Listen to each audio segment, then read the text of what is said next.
Oh, there was a spelling error that was fixed, right? Yes. That spelling error. All right, so I'll second. Second. All right, any discussion? All in favor? Aye. All opposed? All right, okay. All right, then we'll wait on the August 5th. Okay. For now. All right. Announcements and correspondence. Okay, I've got, all right. We received an email from Ms. Queenan regarding release of the compact lot subdivision ordinance, and was suggested that she come to the meeting tonight to hear what regional planning has to say about that, and I asked her to let all our neighbors know. We received an email from the campaign manager from Mark Cripe for Congress, who was asked to be put on the agenda so he can introduce himself and take questions. It was suggested that he contact the town council by a former town council member. However, the bylaws require that the town council remain apolitical and neither support or oppose any political party or candidate. So I suggest that we respond by saying that our bylaws prevent us from inviting him to speak at an upcoming meeting, but he can always attend a meeting and introduce himself during the public comment period. We've reached out to Metro multiple times, asking them to come to discuss the proposed doubling or more of train trips through the town. First time was a phone call with Mr. Alex Davis. He told us that Metrolink would be happy to meet with us.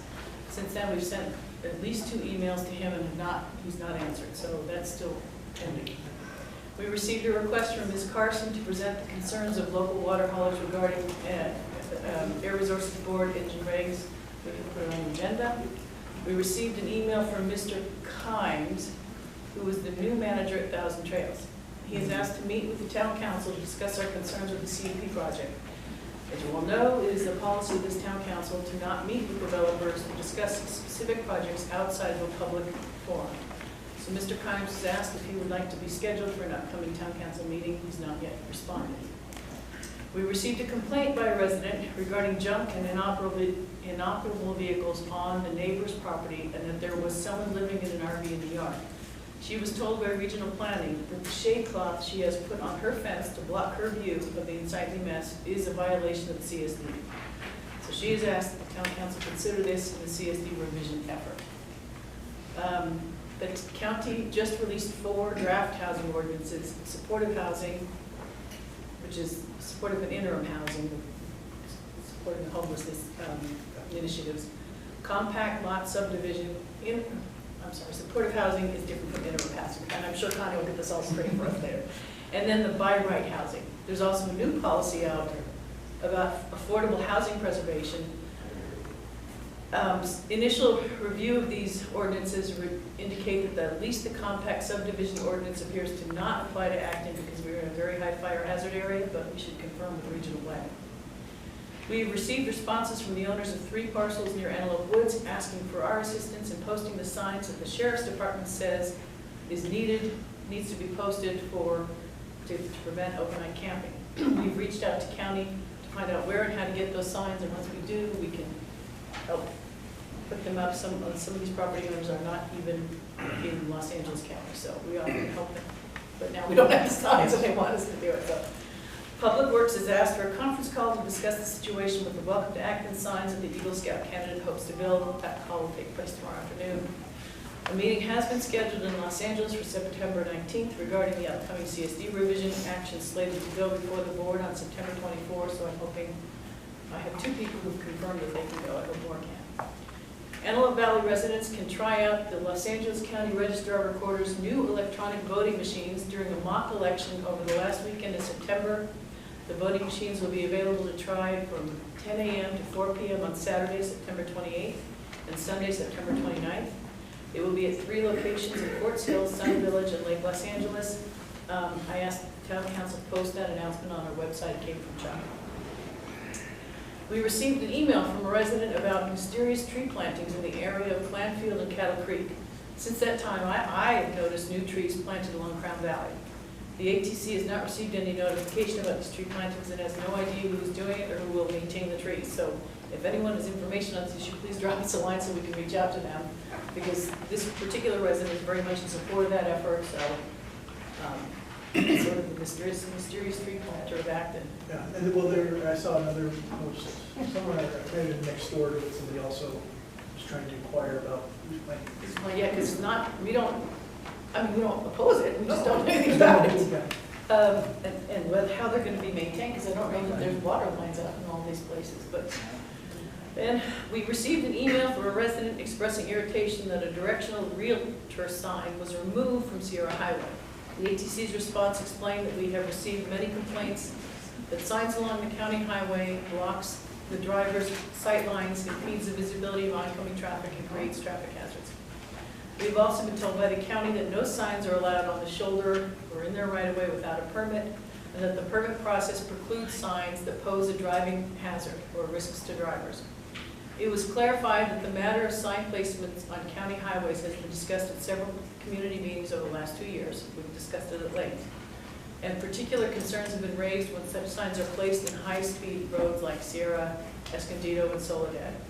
To date, we have found no pathway to establish signs in the county roadway in a manner that safely complies with county requirements and still allows people to put the signs up that they want. So we're welcome, we're happy to hear suggestions, and we'll send them up a flagpole at town parks. I think that's it for announcements. Okay. That I've got. All right, council member comments. Just one quick comment. I really appreciate everyone being here tonight. When the community really comes out for important topics, it means a lot, and when the community comes together, things can get done. So just thank you, everybody, for being here. Me? Okay, I'm going to stand up so everybody can see our little sign here. This is a fundraiser that I'm kind of spearheading for our town council. The reason that we need to raise a little bit of money is we have 2 post office boxes that we pay for each year. I just paid for one down at the Acton Post Office. That's how we get our information from the county. And so these will sell for $3 a piece or 2 for $5 every time. We've got a box of a couple hundred, I think, that we've got. And our post office boxes are expensive. I just paid, the one was $234, and I've got another one to pay for. And of course, we have no money, really. So anyway, see Pam. I'll probably wear it around town. I'll stand out at the market, and I'll do what I gotta do. Pay for the boxes. I do have a council member comment. I got one more thing. Sorry. Oh, maybe I should say it under the election, but I didn't want everybody to leave before we get to there. So say it. I haven't received any applications from, we've got empty seats on the town council, and I'm the one that picks up the mail, so I would love to see that somebody takes an interest and runs for a position on our town council. We need all the help we can get. Thank you. So I do, normally I don't have council member comments, but I do this now. I was at Welcome Bloom Ranch picking peaches, which was awesome. And then I made a bunch of little tarts and we sold them at the PTSO fundraiser at the high school. But when I was there was a whole bunch of people there, and the issue of filming came up. And somebody said, well, the community's against filming. And I'm just going to try to say this as clearly and articulately as I can. The community and the town council has never taken a position against filming, ever. What we have asked is that all filming production that happens in this community be done in a manner that does not impinge on the ability of the surrounding properties to enjoy their property. So we have taken a strong position against filming activities that have explosions, mortar fire, helicopters, and late night, semi-automatic and automatic, 3/4, half load, and full load gunfire. Because, well, for obvious reasons, I don't need to go into one. So, and as we've said, in many public meetings and in meetings with the county, 90% of the filming that goes on in this community is awesome. There's not created any problems. But when you have cars parked on 2 sides of a road that's paved and only 18 feet wide, and the permit says the cars are not supposed to be parked on the road, or when you have cars parked on Soledad Canyon using an access that they've been told not to use, when you have these events and you have helicopter, you have gunfire, these are the kind of filming activities that we have never heard any resident say they've support. They've never said, I don't care what happens to my neighbors, I want to be able to do explosions and gunfire helicopters on my property. So I just would like to make it very clear that over the last 2 years, this town council has heavily supported filming in this community, other than filming that is so disruptive that it disturbs neighboring properties and they can want to enjoy their property. So that's my comment. Or if it doesn't follow the permit that they were issued. Well, that, yeah, exactly. I just have a comment. I noticed that the public is invited to a final high-speed rail station area meeting in Palmdale. Yeah, so City of Palmdale is inviting public to attend an open house meeting for the high-speed rail station area plan project Wednesday, October 2nd. Thankfully, it's on Wednesday, so won't be here. You guys can all go to that. From 6:30 to 8:30 at the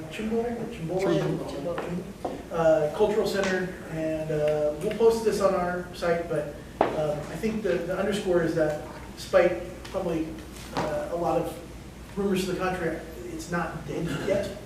So if you have any input in having high-speed rail come through here, I would suggest you go out to the meeting and make your voice heard. And the town council probably will be sending Yes. somebody. We'll be talking about that at that. Right. We can do, I You can know. finish this. Okay. Anything, Kelly? Yep. Okay. I don't. All right. All right. Housing ordinances. Welcome. Where would you like us to stand? Wherever you're Wherever you're comfortable. comfortable. Most people can see you probably best up here, Okay. if that's all right. Hi everyone, my name is Connie Chung. I'm with the LA County Department of Regional Planning in the General Plan Development and Housing section. With me today is my colleague Heather Anderson, who is our project manager on the ordinance that we want to take a deep dive with you today, which is the interim and supportive housing ordinance, which Jackie mentioned earlier. We did release, as Jackie mentioned, 4 ordinances, and in addition, there's also the compact lot subdivision ordinance. So let me just run through those really quickly, and we're happy to answer any questions about it, but then I'm going to hand it over to Heather, who will give you a more detailed overview of the interim and supportive housing ordinance. So just to give you some background for in February of 2018, the LA County Board of Supervisors initiated 4 ordinances: the interim and supportive housing ordinance, the inclusionary housing ordinance, affordable housing preservation, and the by right housing ordinance. So I think last Friday, we sent out an email blast announcing the availability of first preliminary drafts of the interim supportive housing ordinance, by right, and inclusionary housing ordinance, and a detailed policy outline for the affordable housing preservation ordinance. In addition, in a separate effort that was not part of that motion that the board made, but a project that we've been working on for a very long time, that was mentioned previously, we also scheduled the compact lot subdivision ordinance for public hearing. So let me just give you a quick overview of all the other ordinances, and then again, I'll hand it over to Heather. So the by right housing ordinance really focuses on zones that currently require a discretionary review, like a conditional use permit for residential uses.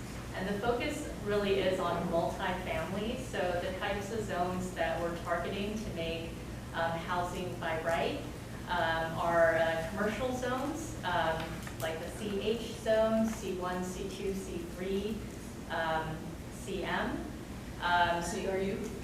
Not CRU. Okay, so not here. Right. Okay. So actually, the zones that the by right housing ordinance is focused on is not zoned in Acton. So I just wanted to let you know. The reason we informed you about this ordinance because it's technically a county-wide ordinance, so it's really just for your background, but these are really for multifamily housing.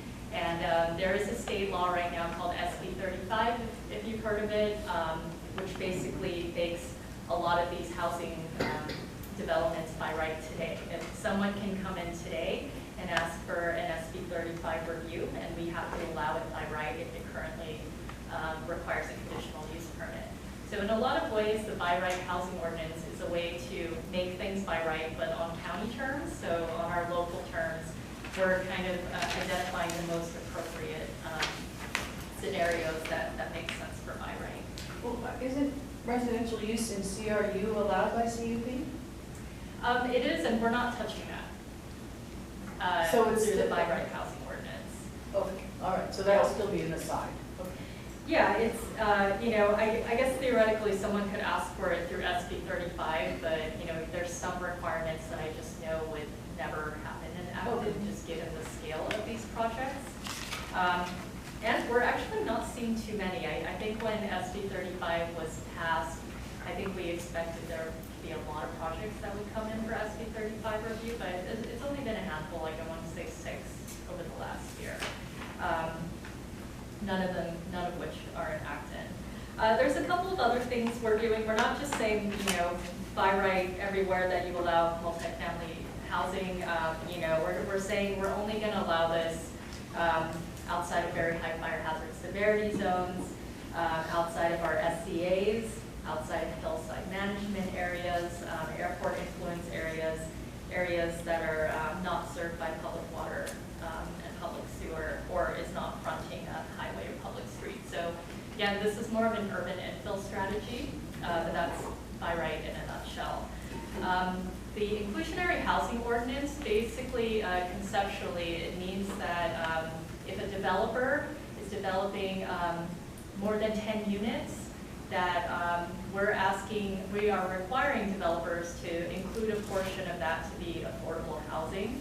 And if you think about the motion that the board made, it was really responding to what not leaving any stone unturned in order to address the housing crisis throughout the county. So the inclusionary housing ordinance, the process is, we're doing a feasibility study and assessing where it's actually feasible to require developers to provide a certain percentage of their development for affordable housing. Can I ask you about that? So Sure. why has the draft ordinance come out before your feasibility study is done? It seems a little bit cart before the horse. Sure. I think the reason we chose to do that is we are in the middle of updating that study. And I think in the ordinance, you'll see that where we put those percentages, we do add a footnote to say these, to be determined once we update the study. So that's something that we, I guess we wanted to get it out there.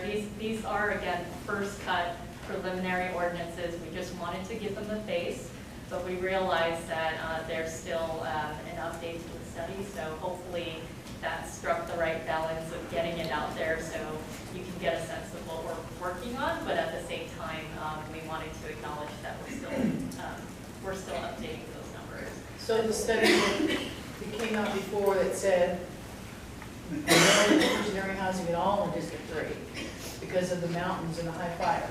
And most of it should be in District 5, although we have mountains and high fire. That study is being redone. That study is being redone, and I think originally the consultant had looked at development activity. So again, stay tuned. As soon as we've updated the study, we'll definitely inform all of you. But again, conceptually, what we wanted to get out there is the idea is if you're going to do more than 10 units, then we want a percentage of that to be affordable. So for rental, it could be affordable for 55 years, or it could be for sale, depending on what the developer chooses. But yeah, again, conceptually, that's the idea. The Affordable Housing Preservation Ordinance is also kind of like a multifaceted ordinance. The idea behind affordable housing preservation is that, we're focused sometimes when we talk about affordable housing, we just talk about building more new affordable housing. But I think sometimes we don't underscore enough that we have to preserve our existing affordable housing stock as well. So the concept behind the preservation ordinance, and we only released an outline, so there's still a lot of thinking about how to develop that ordinance. But the idea is what zoning rules can we put in place to preserve our existing affordable housing stock? And so if a developer comes in, let's say there's an apartment building, and let's say it's 10 units, and they tear it down and replace it with 9 units, it's not really, we're not really gaining housing stock because we've lost that 1 unit. Furthermore, if it's housing a low-income household, then we're actually losing stock. So that's kind of the idea behind that. One of the things that the board directed us to look at, which I think the town council and the community would be interested in, is looking at mobile home parks. Not only in terms of assessing whether or not mobile home parks are an existing important affordable housing stock, and furthermore, kind of how we approach density. I think right now, there's the way we calculate density is whatever is prescribed in the zoning code, as well as what's in the Antelope Valley Area Plan. You know that having gone through the process of the Antelope Valley Area Plan, that the densities are, it could be 1 per 5, 1 per 20, 1 per 40. And if those are the prevailing densities, most existing mobile home parks are non-conforming, because if you calculate the density by dwelling units per acre. So one of the things we wanted to look into further is density the appropriate way to measure the intensity of a mobile home park? Because currently with lower densities, a lot of our parks are non-conforming. So this is kind of in the context of other policies that the board has passed, for instance, rent stabilization for space rents for mobile home parks. So it's again part of looking at what we can do to preserve our existing affordable housing stock. But again, we would love your input, and when we have a draft ordinance for the Preservation Ordinance, that's something that we'll make sure that you have a copy of. But wait a second, changing how you look at intensity and density is entirely different from preserving existing stock. That's creating new stock. That's a whole different animal. We have Stallion Meadows is completely consistent with the code. Because right now you can't put a mobile home park in unless you meet the density standards, which is all this community's ever asked. We've never asked for bigger density standards or anything. We just want development, whether it's mobile home, single family, to comply with the density standards.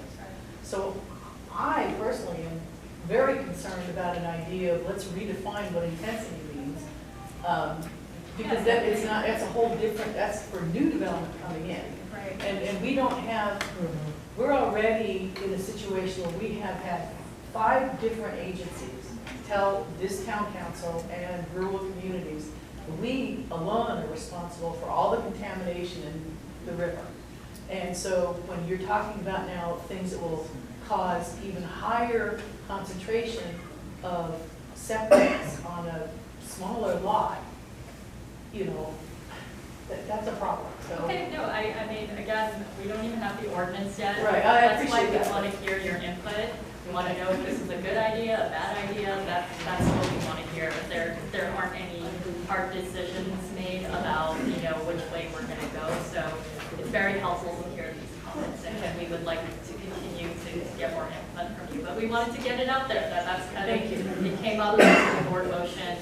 And then lastly, because it came up, compact lot subdivision ordinance does not apply to the community of Acton, but conceptually, the idea is in certain urban infill areas, in zones R2, R3, and R4, we would allow this, the creation of smaller sized lots. Right now, typically, at least, like in an R1 zone, you can subdivide a 5,000 square foot lot, that's 50 feet. The idea behind the compact lot subdivision ordinance is that you can create lots that are smaller than 5,000 square feet, like 1,200 square feet in certain cases, and there's a lot of development standards that go with it. But again, these are only for zones R2, R3, and R4, which again, doesn't apply to Acton. And non-fire hazard areas. Right, non-fire hazard areas. And these are actually, this is an urban infill strategy. We are capping it at 8 lots. So if somebody is interested in creating these compact lots, then they can't do more than 8.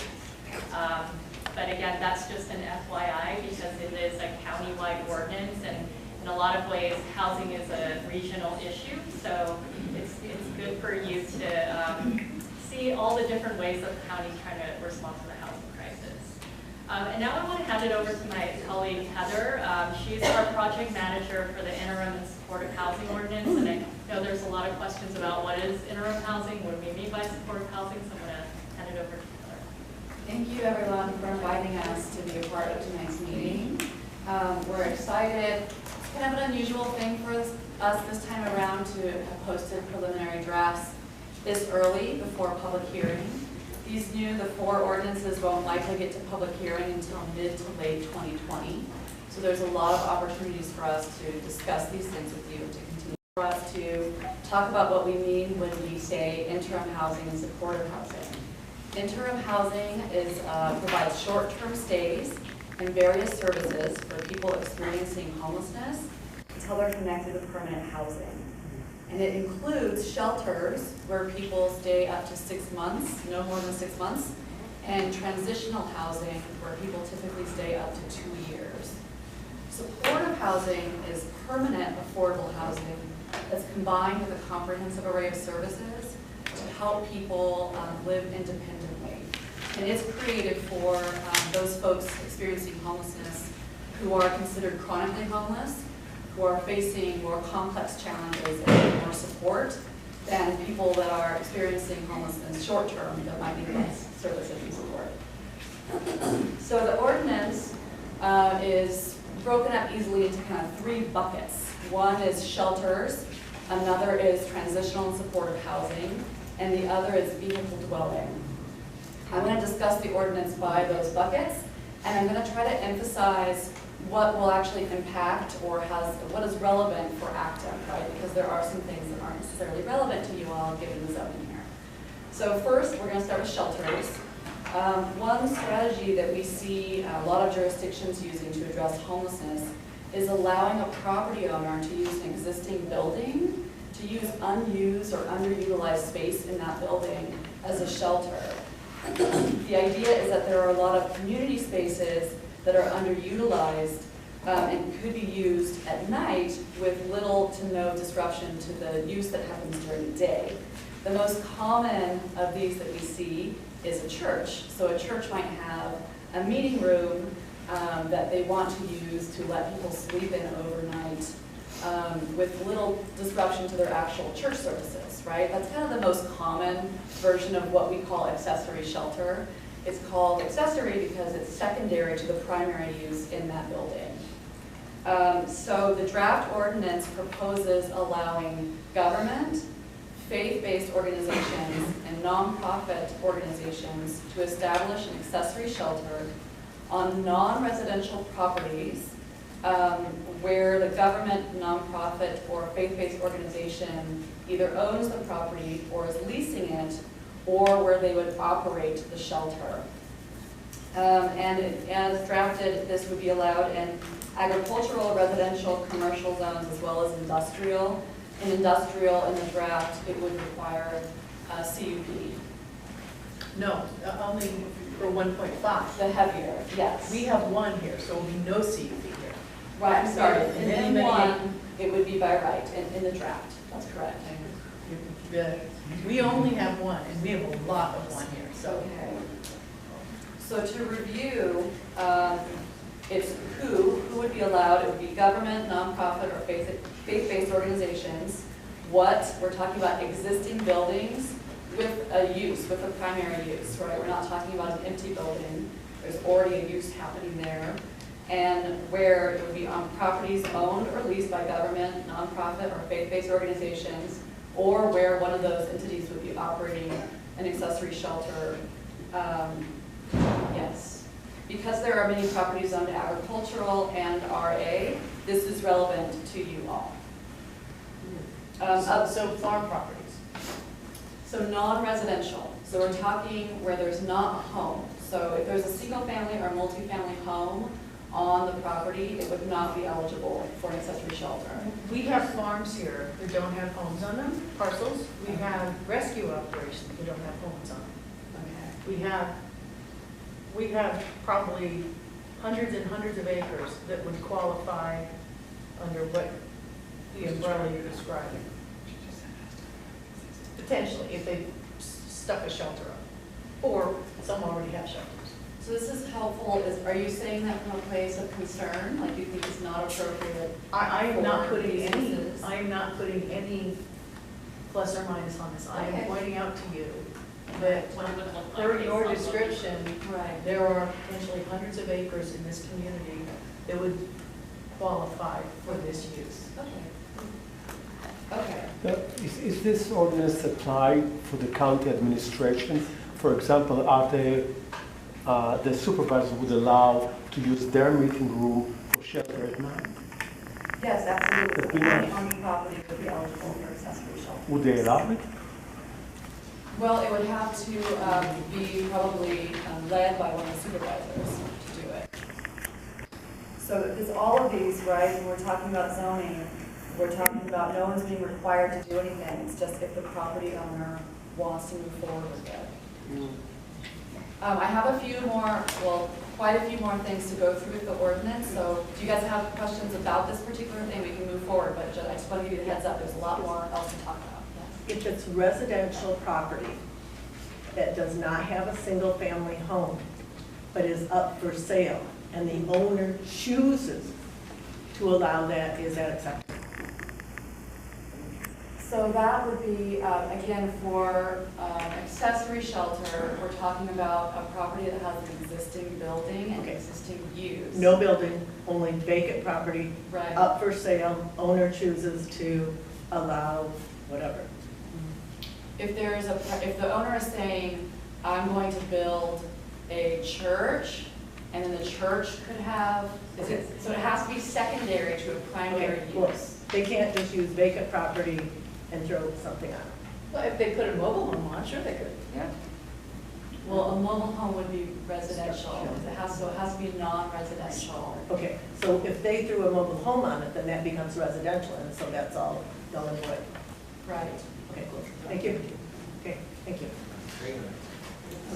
Okay, so other components of kind of the shelter category of the ordinance include revisions to shelter standards. The draft ordinance includes 3 standards for shelters related to outdoor lighting, parking requirements, and on-site management requirements. It also includes changes to shelter review, so changing the review of shelters in heavier industrial zones from by right to discretionary, so that we can ensure the suitability site by site of industrially zoned properties for shelters, As well as changing the shelter review in CH and C and J, which is major commercial, from CUP to by right to align with state law. There's a state law that was just passed, it's a shelter streamlining law that was just passed and went into immediate effect, and those are the only 2 zones that actually impacts us in unincorporated. Also in the draft ordinance, we include a fee exemption for shelter applications and a 60-day time limit for review of by right shelter applications. So moving on to the transitional and supportive housing bucket. This bucket involves multifamily and mixed-use zones, so it would not likely impact Acton. So I'm just going to briefly give an overview of it, but again, it would not really impact this community. So for supportive housing projects that meet certain criteria and that are located in multifamily or mixed-use zones, the ordinance proposes reviewing the project by right with streamlined review and provides parking incentives. This is, again, primarily to align with state law, a different state law that was passed last year that went into effect at the beginning of this year, supportive housing streamlining bill. Additionally, the ordinance, the board instructed us to include an ordinance enabling conversion of motels and hotels to supportive housing and or transitional housing. So the draft ordinance includes enabling conversion of hotels and motels to transitional housing in multifamily and mixed-use zones, and allowing the option to convert back after 10 years. This is another strategy of utilizing existing buildings. And the idea here is that hotels and motels are places where people experiencing homelessness are already living, whether they're just living there or they've been placed there through LASA,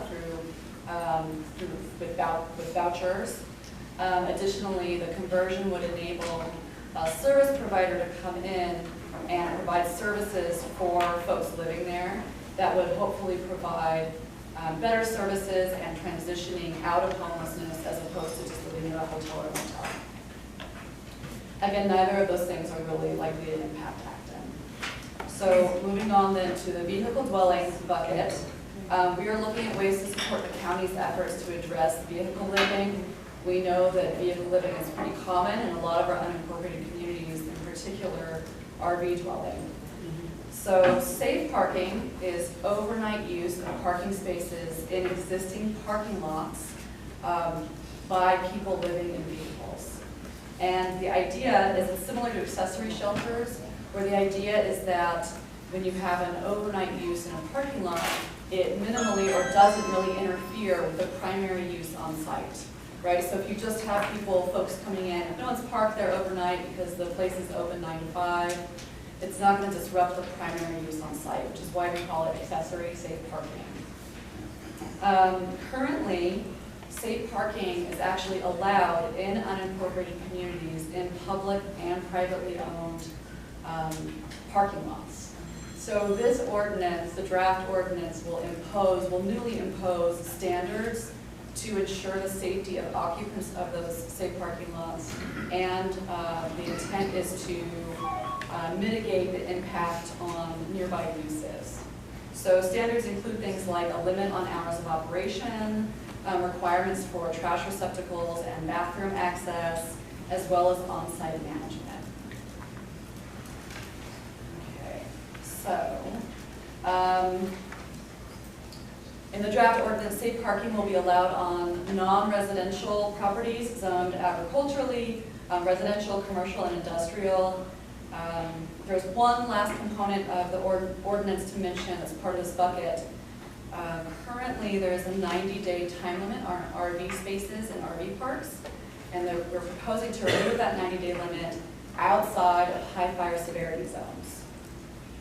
So that kind of wraps up what's in the draft ordinance. I do want to mention before we really open it up to discussion that we're looking forward to, that there are some future considerations. So there are some topics that we're still trying to figure out if there's a role for this ordinance to support. A lot of challenges with homelessness that we're really trying to consider.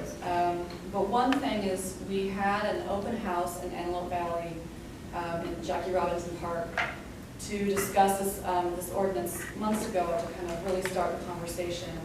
And what we realized in doing that was that because a lot of the zoning in North County is agricultural or RA and R1, currently shelters are just not permitted anywhere in North County.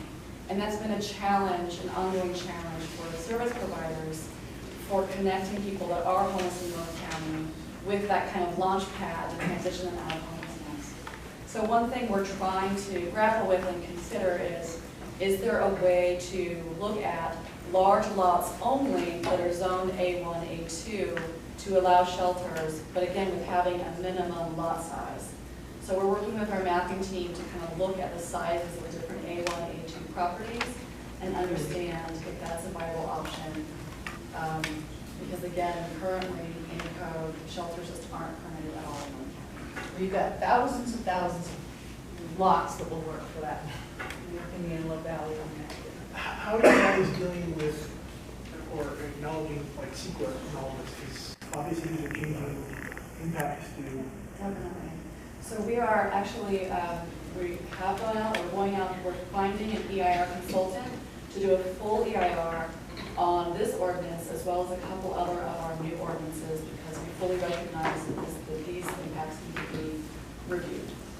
If you take a bid from Sappos to do a look back on their home water ordinance EIR, it was the whole ordinance, the EIR was, excuse me, the draft EIR was substandard that they abandoned the whole project. So, I have, are you finished? Yes, yeah, let's dive in. So I've got a few things. I'm a little bit concerned that your safe parking and your interim housing may have no component that addresses services. So for 6 months, these people can be in these shelters, and if they're here, they're 30 miles from the closest service. So I'm concerned because, you know, it's hard enough, the situation that these people are in, that they need to have connectivity to the people who can help them. And we can't. I mean, so I'm very concerned about that.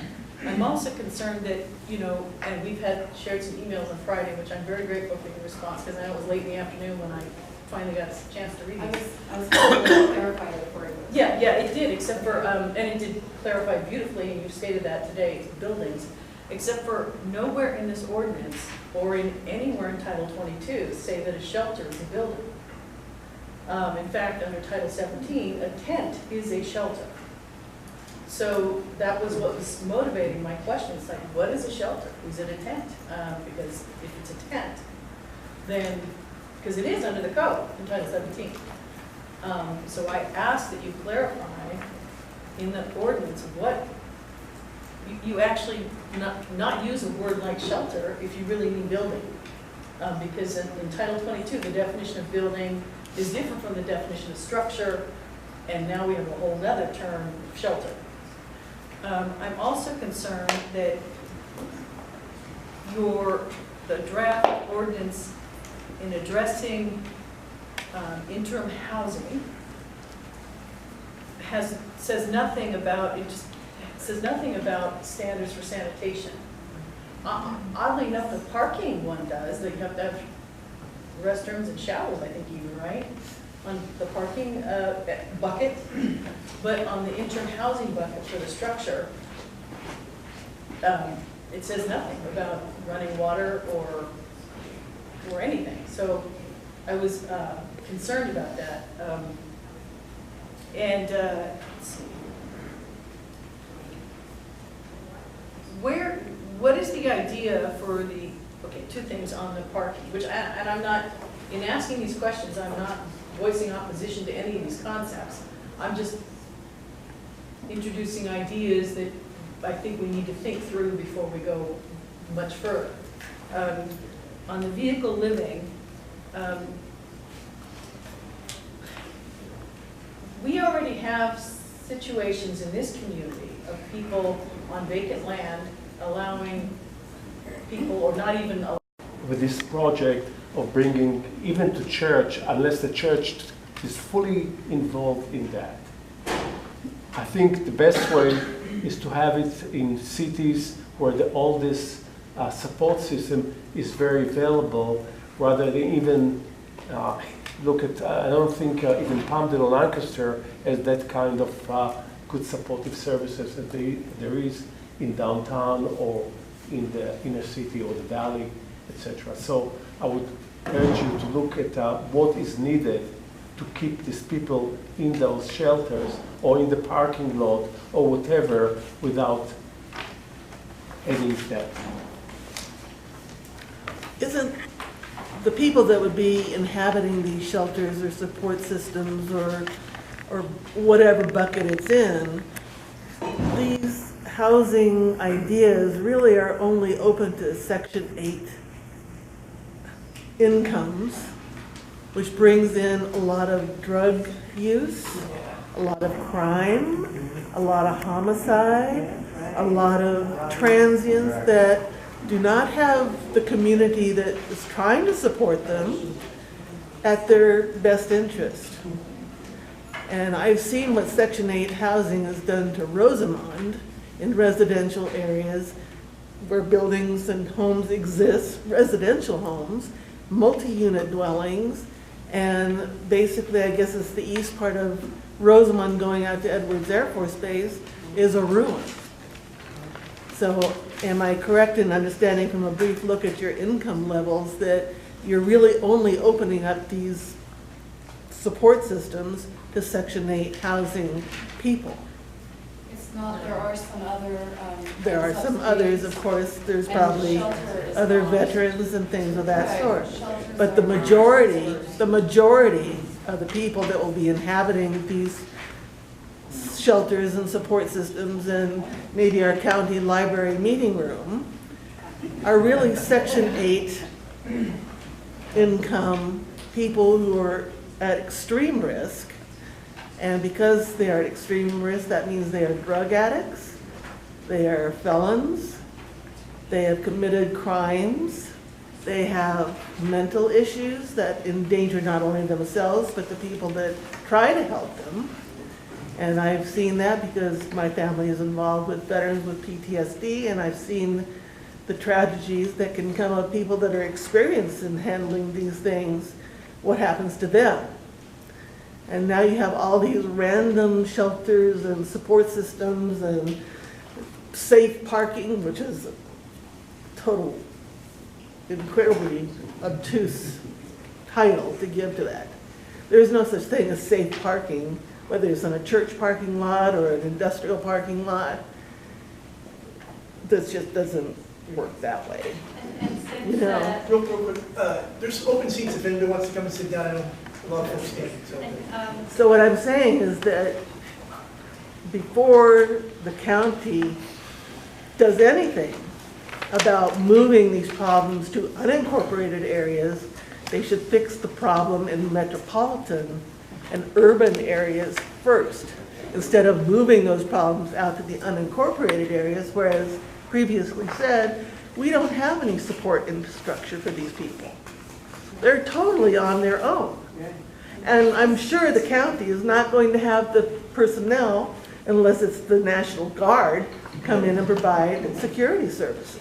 I just want to give some context because you did mention the income limit, so I know we didn't bring enough handouts, but we can, send Yeah, a link to we'll the put it up on council. the website. But just to give you some context, when we're talking about extremely low income. 18,000. We're talking about a four-person household with an annual income of $31,300 a year. So when we're talking about people in that income bracket, that's what we're talking about. And yeah, this is actually helpful. Like, when we talk about lower income at 80% AMI, and we're Well, talking most of these about- people will be individuals and single, they will not be family units. Right, So we're that looking would be at an 21 optimistic $21,950 for a one person year, per year. which means that they're getting Medicare and disability and various other welfare services, which they will not use to better themselves. And I'm not saying this because I'm callous. I'm saying because I'm cynical, because I've seen it. I've been there. I've had my offices in Hollywood for 20 some odd years, actually more than that. And I've lived in North Hollywood, and I've seen the things that have happened with these kinds of, to all intents and purposes, they're good thoughts, and, it's, something has to be done. But instead of moving the problem to the unincorporated areas that don't have infrastructure to support them, let's try the infill first in the metropolitan areas, because nobody wants to go to downtown LA. Nope, and I've got, Jeremiah, let me finish. Yeah, we have other people too, so. I know, I'll hurry up, but I just had a friend whose insurance broker moved out of their Sunset Boulevard offices.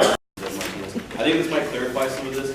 Now, when you guys are talking about the services, are you talking about, I work at Valley Oasis, I'm looking for an open bed, and I'm gonna bring someone here, or the existing? Mental health services. No, I'm saying like, the existing population here. Our population of homeless people, I interact with them all the time, is not your typical homeless population.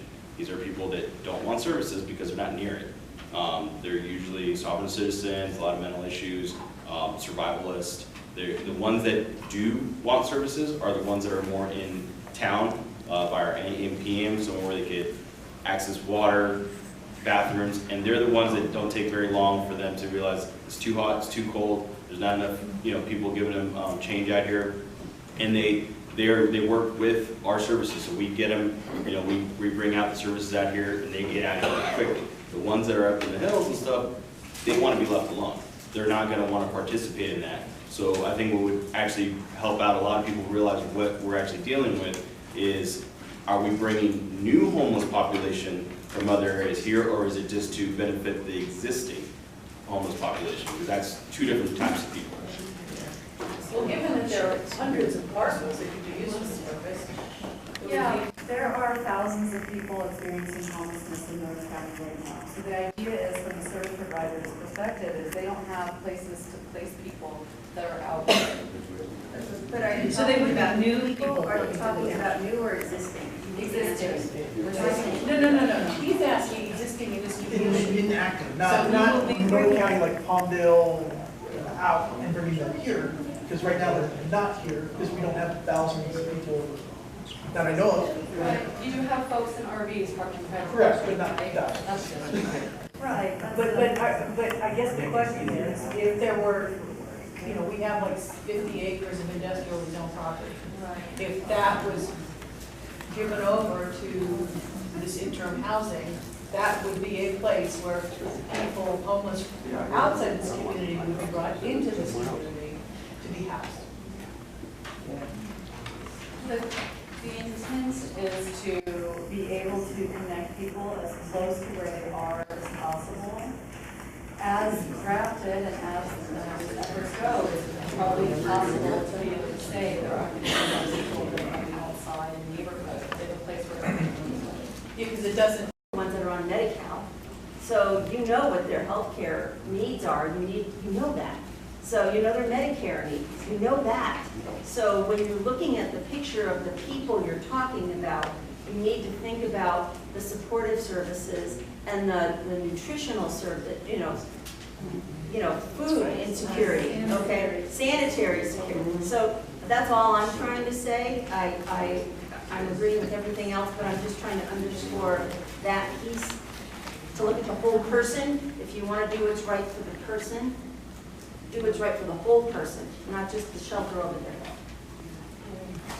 And I ask you to take parking, you're going to have groups of people. We saw a couple of months ago this Palvada Dam, when the homeless were gathering and there was a fire started, and you saw canisters of propane and they're cooking.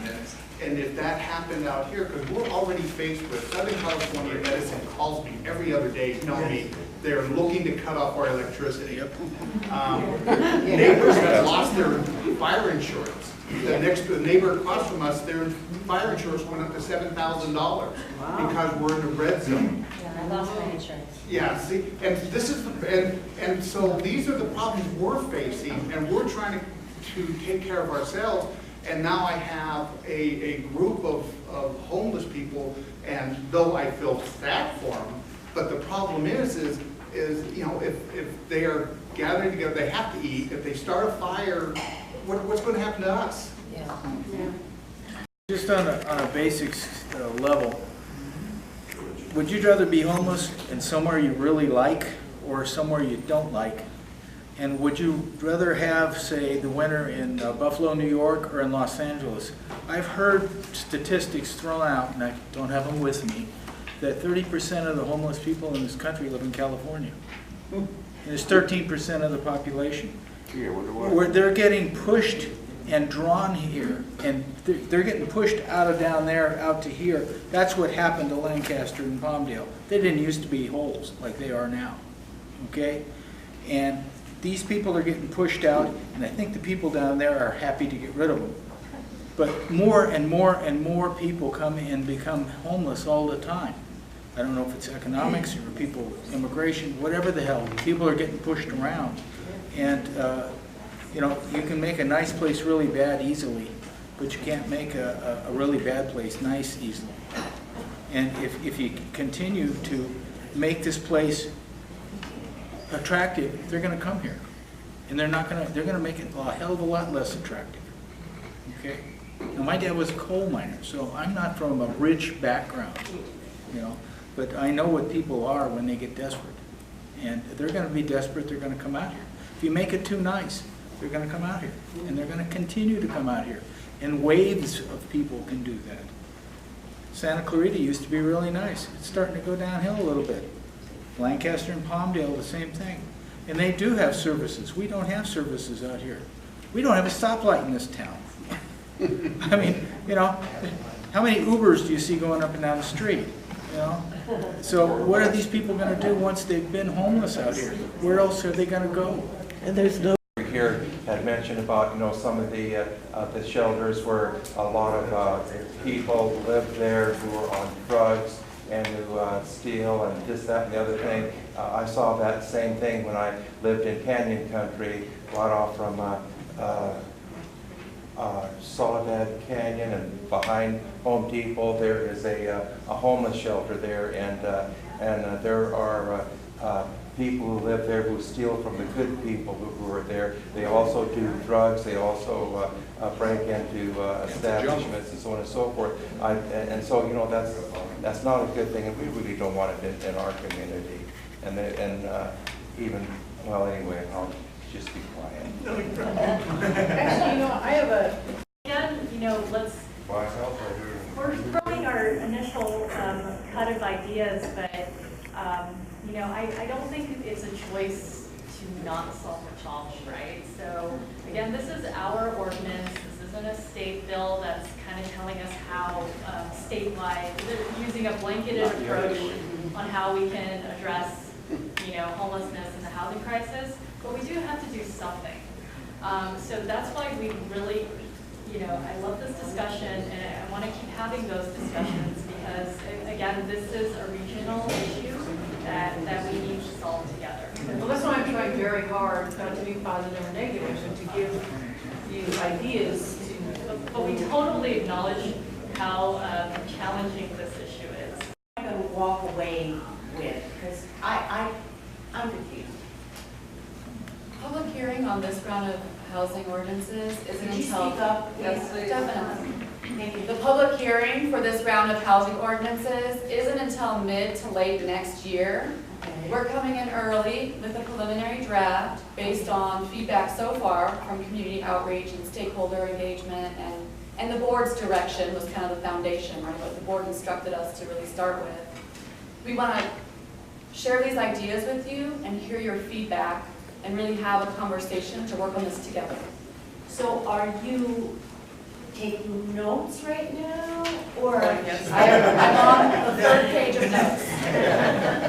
But Jackie and our esteemed head of the board, why is there not something just a tad more systematic where you're giving people an opportunity to submit their comments? This is pretty informal. So this initially we asked them to come just to share with the draft and what was going on. So this is the first of probably lots of conversations that we're going to have where we're going to be able to give them input. So this is the kind of a opening salvo, if you will, to say, here, because this just came out last week, like Thursday, Friday. So this is just the initial letting the community know, here's what they're proposing.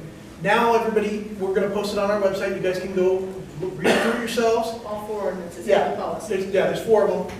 You can read through, and then please give us feedback. We'll pass it on. Right. Or straight to directly. them. Yeah, We don't and we'll want to provide. bottleneck. Yeah, so we can provide you their contact info as well on there, and I don't know if there's any left, but we brought some postcards that just have, you know, quick descriptions of at least 4 of the ordinances and our contact information. But again, you know, we'll work with the town council to communicate with you, but you can also contact us directly if you want to have a meeting, or if you just have some questions and want to give us a call or send us an email. We really want to hear from you. I would always, I would urge you to communicate directly with the county, because last thing the world I want is for the town council to either misstate your position or, you know, be in that situation. So, and Connie is awesome in that and Heather too, I don't know you that well, but I know Connie, coming out and everything and to discuss about these things. So I'm sure this is not the last we've seen of them on this issue. Do you have one of those cards for each one of us? I didn't. I don't know how many I were have back. one if you can take it. there's Okay. designated. I'll make copies. We can post it on the website. Yes. Yeah. Just one quickie. The accessory dwelling unit ordinance, that was passed, was it not? Yes, I know. Okay, and that definitely does affect the community, and especially on the minimum acreage that for density that is in the standards districts for both Acton and Upper Dulce.